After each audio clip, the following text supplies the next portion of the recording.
We will proceed at the remembrance.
Jahre ist es nun her, dass der bis dahin verheerendste Krieg in unserem Europa zu Ende ging. Verwüstete Länder, knapp 20 Millionen Tote, noch mehr äußerlich Verletzte und eine ganze Generation im Innern verstümmelt.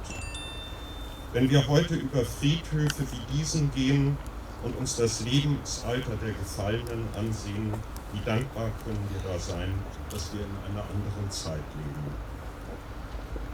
Mit schwülstigem Nationalismus wurde eine ganze Generation auf den Schlachtfeldern verheizt. So viele Talente, so viele Biografien, die nie dazu kamen, ihre Träume zu leben. Warum? Was ist durch diesen Konflikt gelöst worden? Im kollektiven Rausch sind Kriege schnell angezettelt. Die Folgen müssen über mehrere Generationen bewältigt werden.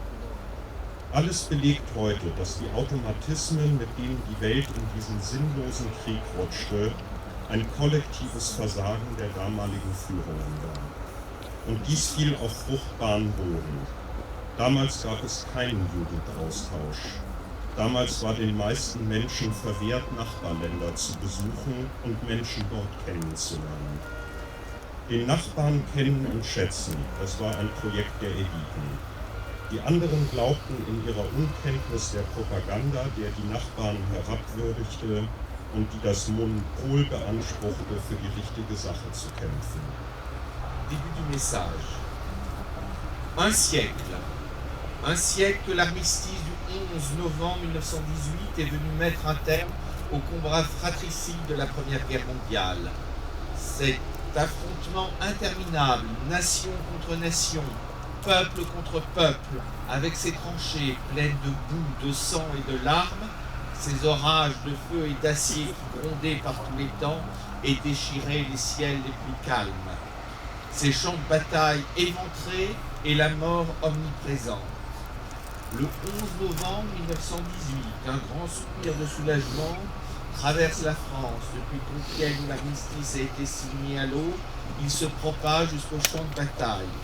Enfin, après 4 années interminables de bruit et de fureur, de nuit et de terreur, les armes se taisent sur le front occidental.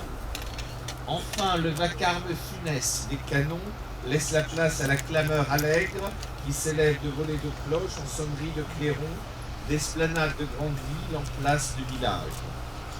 Partout on célèbre alors la fin et la victoire de la France et de ses alliés.